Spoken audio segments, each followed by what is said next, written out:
Galahad was standing in the library's outer door, pleading with his father to come with us, but Ban just waved his son away as though his words were a nuisance. Then the door burst open, and 3 sweating Frankish warriors rushed in. Galahad ran to meet them, but he had no time to save his father's life, and Ban did not even try to defend himself. The leading Frank hacked at him with a sword, and I think the King of Benwick was already dead of a broken heart before the enemy's blade ever touched him. The Frank tried to cut off the king's head, and that man died on Galahad's spear, while I lunged at the second man with Howlbane and swung his wounded body around to obstruct the third. The dying Frank's breath reeked of ale, like the breath of Saxons. Smoke showed outside the door. Galahad was beside me now, his spear slashing forward to kill the third man, but more Franks were pounding down the corridor outside. I pulled my sword free and backed into the antechamber. "Come on, you old fool!" I screamed over my shoulder at the obstinate priest. "Old, yes, Derval, but a fool never." The priest laughed, and something about that sour laughter made me turn, and I saw, as though in a dream, that the hunched back was disappearing as the priest stretched his long body to its full height. He was not ugly at all, I thought, but wonderful and majestic, and so full of wisdom that even though I was in a place of death that reeked of blood and echoed with the shrieks of the dying, I felt safer than I had ever felt in all my life. He was still laughing at me, delighted at having deceived me for so long. "Merlin," I said, and I confess there were tears in my eyes. "Give me a few minutes," he said. "Hold them off." He was still plucking down scrolls, tearing at their seals and dropping them after a cursory glance. He had taken off the eye patch, which had merely been a part of his disguise. "Hold them off," he said again, moving to a new rack of unexamined scrolls. "I hear you're good at slaughter, so be very good at it now." Galahad put the harp and the harpist's stool into the outer doorway. Then the 2 of us defended the passage with spear, sword, and shields. "Did you know he was here?" I asked Galahad. "Who?" Galahad rammed his spear into a round Frankish shield and jerked it back. "Merlin!" "He is?" Galahad was astonished. "Of course I didn't know." A screaming Frank with ringleted hair and blood on his beard rammed a spear at me. I gripped it just below the head and used it to tug him onto my sword. Another spear was thrown past me and buried its steel head in the lintel behind. A man tangled his feet in the cacophonous harp strings and stumbled forward to be kicked in the face by Galahad. I chopped the edge of my shield onto the back of the man's neck, then parried a sword cut. The palace rang with screams and was filling with acrid smoke, but the men attacking us were losing interest in any plunder they might discover in the library, preferring easier pickings elsewhere in the hilltop building. "Merlin's here?" Galahad asked me in disbelief. "Well, look for yourself." Galahad turned to stare at the tall figure, who was so desperately searching among Ban's doomed library. "That's Merlin?" "Yes." How did you know he was here?" "I didn't," I said. "Come on, you bastard!" This was to a big Frank, leather-cloaked and carrying a double-headed war-axe, who wanted to prove himself a hero. He chanted his war hymn as he charged, and was still chanting as he died. The axe buried itself in the floorboards by Galahad's feet as he pulled his spear from the man's chest. "I have it! I have it!" Merlin suddenly shouted behind us. "Silius Italicus, of course. He never wrote 18 books on the Second Punic War, only 17. How can I have been so stupid? You're right, Derval. I am an old fool, a dangerous fool. 18 books on the Second Turgid War? The merest child knows there were only ever 17. I have it. Come on, Derval. Don't waste my time. We can't loiter here all night." We ran back into the disordered library, where I rammed the big work table up against the door as a temporary barrier, while Galahad kicked open the shutters on the windows facing the west. A new swarm of Franks surged through the harpist's room, and Merlin snatched the wooden cross from around his neck and hurled the feeble missile at the invaders, who were momentarily checked by the heavy table. As the cross fell, a great burst of flame engulfed the antechamber. I thought the deadly fire was mere coincidence, and that the wall to the room had collapsed to let in a furnace surge just as the cross struck. But Merlin claimed it as his own triumph. "The horrible thing has to be good for something," he said of the cross, then cackled at the screaming, burning enemy. "Roast, you worms! Roast!" He was thrusting the precious scroll into the breast of his gown. "Did you ever read Silius Italicus?" he asked me. "Never heard of him, Lord," I said, tugging him towards the open window. "He wrote epic verse, my dear Derville. Epic verse." He resisted my panicked tugging and placed a hand on my shoulder. "Let me give you some advice." He spoke very seriously. "Shun epic verse. I speak from experience." I suddenly wanted to cry like a child. It was such a relief to look into his wise and wicked eyes again. It was like being reunited with my own father. "I've missed you, Lord," I blurted out. "Don't go sentimental on me now," Merlin snapped, then hurried to the window as a Frankish warrior burst through the flames in the doorway and slid along the table's top, screaming defiance. The man's hair was smoking as he thrust his spear towards us. I knocked his blade aside with my shield, lunged with the sword, kicked him, and lunged again. "This way!" Galahad shouted from the garden beyond the window. I gave the dying Frank a last cut, then saw that Merlin had gone back to his work table. "Hurry, Lord!" I shouted to him. "The cat," Merlin explained. "I can't abandon the cat. Don't be absurd." "For God's sake, Lord!" I yelled at him.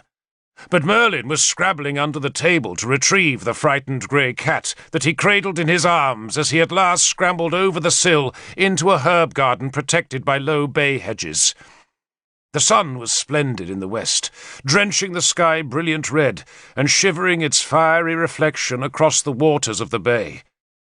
We crossed the hedge and followed Galahad down a flight of steps that led to a gardener's hut, then onto a perilous path that ran around the breast of the granite peak. On one side of the path was a stone cliff, and on the other, air. But Galahad knew these tracks from childhood, and led us confidently down towards the dark waters. Bodies floated in the sea. Our boat, crowded to the point where it was a miracle it could even float at all, was already a quarter-mile off the island, with its oars labouring to drag its weight of passengers to safety. I cupped my hands and shouted, "Killock!" My voice echoed off the rock and faded across the sea, where it was lost in the immensity of cries and wailing that marked Innistriebe's end. "Let them go," Merlin said calmly, then searched under the dirty robe he had worn as Father Selwyn. "Hold this." He thrust the cat into my arms, then groped again under his robe until he found a small silver horn that he blew once. It gave a sweet note. Almost immediately, a small dark wherry appeared around Innistriebe's northern shore. A single-robed man propelled the little boat with a long sweep that was gripped by an oarlock at the stern. The wherry had a high-pointed prow and room in its belly for just 3 passengers. A wooden chest lay on the bottom boards, branded with Merlin's seal of the horned god Cernunnos. "I made these arrangements," Merlin said airily, "when it became apparent that poor Ban had no real idea what scrolls he possessed. I thought I would need more time, and so it proved. Of course the scrolls were labelled, but the Filly were forever mixing them up. Not to say trying to improve them when they weren't stealing the verse and calling it their own. One wretch spent 6 months plagiarizing Catullus, then filed him under Plato. "Good evening, my dear Cathig," he greeted the boatman genially. "All is well?" "Other than the world dying, yes," Cathig growled in answer. "But you've got the chest." Merlin gestured at the sealed box. "Nothing else matters." The elegant wherry had once been a palace boat, used to ferry passengers from the harbour to the larger ships anchored offshore, and Merlin had arranged for it to wait his summons. Now we stepped aboard and sank to its deck as the dour Cathig thrust the small craft out into the evening sea.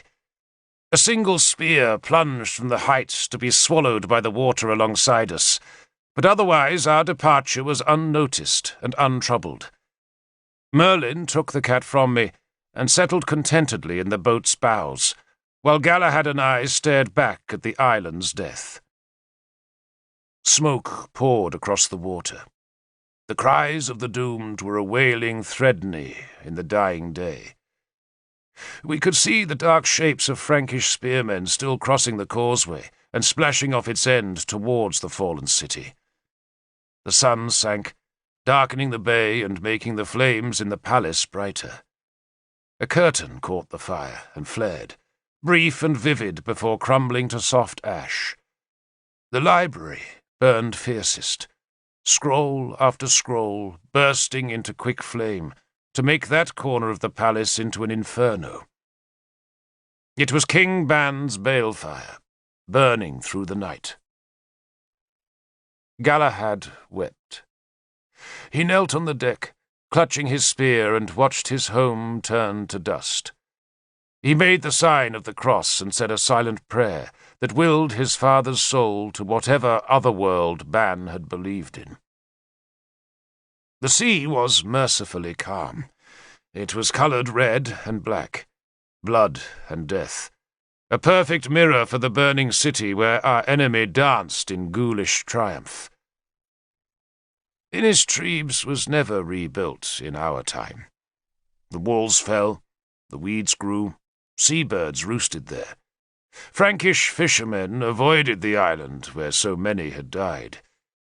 They did not call it Innistribes anymore, but gave it a new name in their own coarse tongue, the Mount of Death.